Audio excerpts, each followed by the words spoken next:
welcome back to another interesting episode of Kenganda News. I'm your host, Imaya, on today's episode. But hey, if you're new here, please subscribe to our YouTube channel before we get into the news.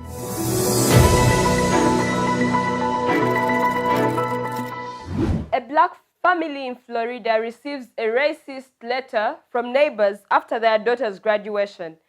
The family received this letter through a mailbox from a racist neighbor. So this is someone who actually took the liberty to get a paper and a pen and actually walk to the mailbox to dump this there. Guys, first of all, let's normalize minding our own business. How is someone celebrating the daughter's graduation a bother to you, even if you're a neighbor? The letter read, "Don't you think enough is enough? Take down the posters of your fat, ugly children." Like, first wait. Where I come from, it's a small town called Kasese. It's a very small town, we know each other. But trust me, every time someone opened their mouth to talk about us, my mom was always there to protect us.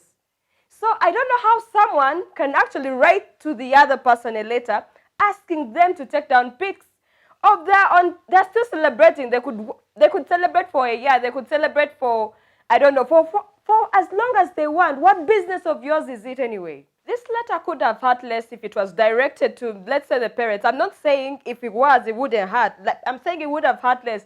But these are children. They are growing up, and this is what they're facing while growing up. And adults can try to understand because it's not the first time they will have to deal with racism. But these are kids who are still trying to learn to blend in with the rest of the society, and this letter was directed to them. Anyway, so in the letter, they continue to say that they should consider moving into another hood, that hood is not theirs. Like, okay, so now there is a particular hood for the white people and there's a particular hood for the black people. I know it's there, but instead of investing all this energy in racism, we have a pandemic to fight together. So why put all the energy and there's so much hate? Because according to the BuzzFeed, other families in the same neighborhood put up the same posters. So I'm wondering, why is this letter directed to these people in particular? Are they the only black people in the neighborhood that probably have kids who are graduating? But anyway, Kong Zana and Kong Sarah, they're going to pre-med school. Like, we're happy for you regardless of the letter. Keep pushing and throw another graduation party when you come back, okay?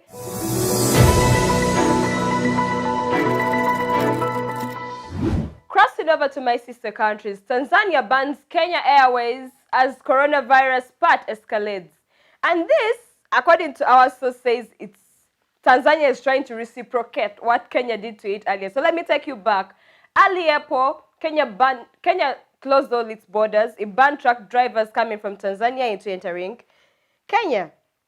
So this is where personally, I believe this is where the whole issue is.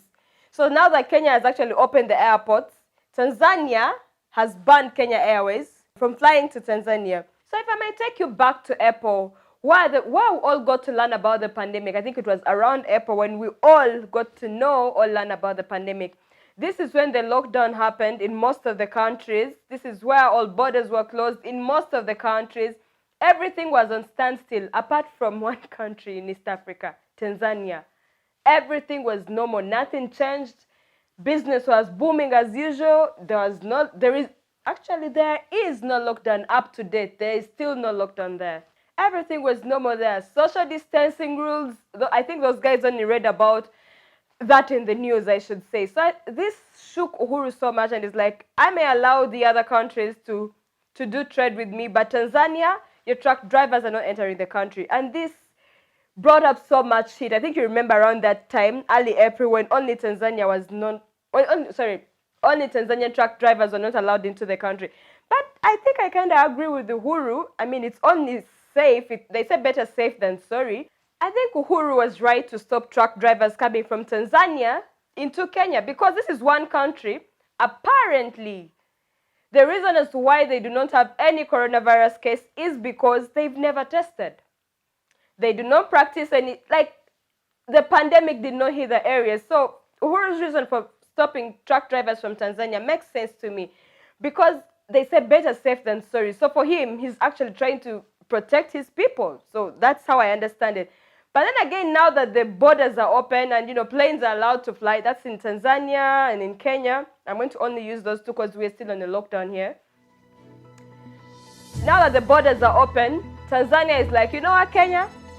Tit for tat is a fair game. Kenya Airways, you are not landing in Tanzania. But what's the reason? John Magufuli has no reason. No solid reason, I should say. No sound reason whatsoever. His reason is that he's just trying to reciprocate what Kenya did earlier. So it's like a tit for tat. Like, you take my candy, I won't give you candy either.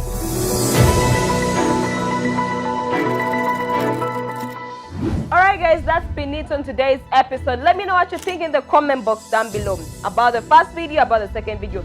Give me an insight, whatever you want to say, drop it in the comment box down below. Hey, if you're new here, subscribe to our YouTube channel, hit the bell, and hey, like this video, give it a thumbs up, and don't forget to follow me, Pimaya. Nawapenda sana.